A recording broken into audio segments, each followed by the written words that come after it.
Hi, today I want to talk to you about the HUD VASH voucher and how the housing authorities are having difficulty in getting their local VA medical center to sign their letters of support to apply for the HUD VASH funding.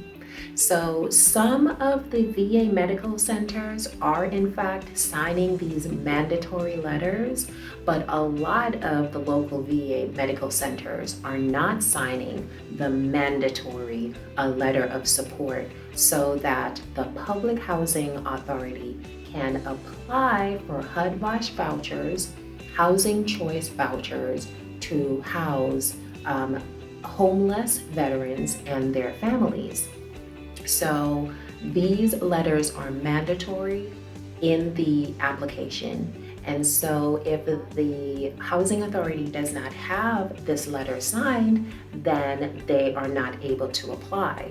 Or they can apply, but their applications will get rejected because they do not have a mandatory piece of document, which is the signed letter from the local VA medical center.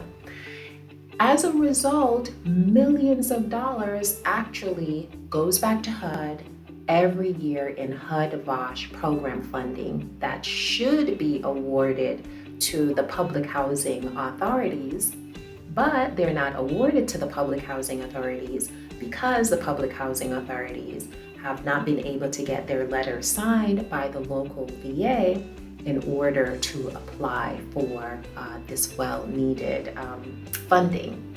So housing is a human right, and we must figure out a way, we must try to streamline this process so that the housing authorities can contact their local VAs and get their letters signed so that they can apply for this funding, get awarded the funding, and provide housing choice vouchers to our veterans and their families.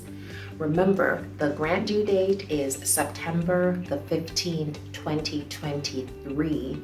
In order to encourage housing authorities to apply, HUD announced the HUD VASH grant earlier this year, which was their mid-year funding cycle. So the grant already came out earlier this year, but there is not a lot of applicants. And there are not a lot of applications because the letters are not getting signed. So now HUD is out again with the HUD funding grant announcement for the summer funding cycle. But again, they will probably come out with it again later on this year because the issue resides with the letters that are not getting signed. So we must get these letters signed so that our public housing authorities can respond to their mandate of providing affordable housing for the community, in this instance in the shape of housing choice vouchers for our veterans and their families so that they can have a place to call home.